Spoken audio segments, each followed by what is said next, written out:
Et bonjour! Aujourd'hui, on se retrouve pour un nouveau suivi d'espèces.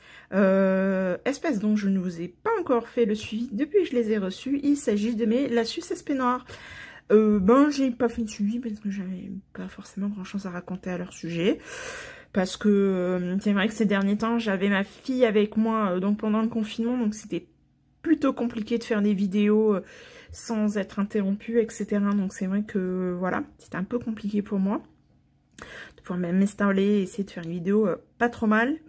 Vous me direz d'ailleurs hein, si vous aimez bien là, les dernières vidéos de suivi que j'ai sorties, si voilà, la qualité, je sais pas trop si je pourrais l'améliorer, mais voilà. Donc voici mes Lassus SP noirs que j'ai reçus l'année dernière. Eh bien écoutez, c'est une petite fondation qui se développe plutôt pas mal. J'ai eu un bug à un moment donné avec cette espèce, j'ai pas compris. Donc vous voyez, elle est installée comme ceci, dans ce petit module que vous avez déjà vu sur ma chaîne. Voilà, hein, il n'est pas nouveau, je l'ai depuis mes débuts en Myrmeco. C'est là-dedans qu'ont été quelques-unes de mes fondations dès leur arrivée. Bref. Bon, j'ai la possibilité de mettre deux tubes.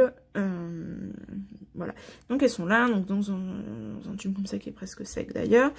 Et donc un jour, en observant mes Lassus, qu'est-ce que je remarque? Que j'ai des nymphes nues, donc qui n'ont pas de cocon.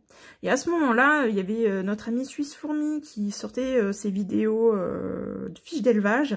Et donc j'avais regardé quasiment, je les ai quasiment toutes regardées. Et, donc sur sa vidéo de fiches d'élevage, il y a quelque chose qui me fait tilt. Où il explique que quand il y a une nymphe nue, c'est que souvent c'est un problème d'humidité. C'est qu'il y a probablement trop d'humidité dans le tube. Donc c'est vrai que quand j'ai fait les tubes, sur le moment j'ai voulu faire vite et bien. C'est jamais une bonne idée de faire vite et bien. Et donc j'ai pas forcément peut-être fait bien optimiser mon tube. Donc qu'est-ce que je fais? Je me dis je vais mettre un autre tube. Donc j'ai mis un autre tube avec un coton mieux fait pour qu'il y ait moins d'humidité dans le tube.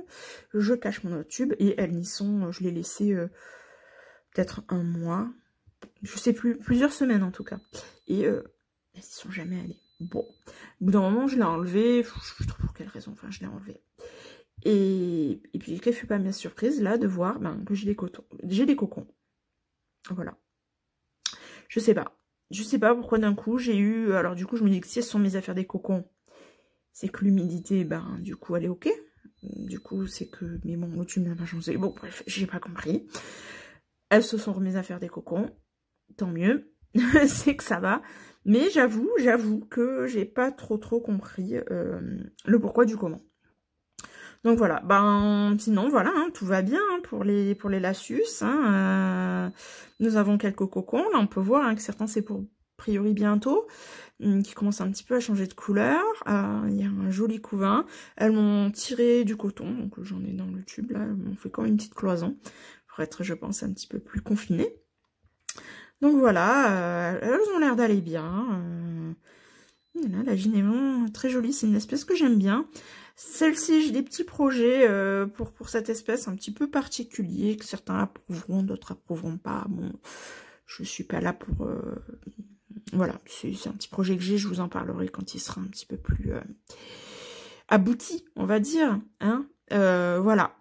Je vais vous laisser avec une petite séquence un peu, voilà, avec une petite séquence avec un peu de musique pour que vous puissiez les observer, les voir un petit peu ce que ça donne.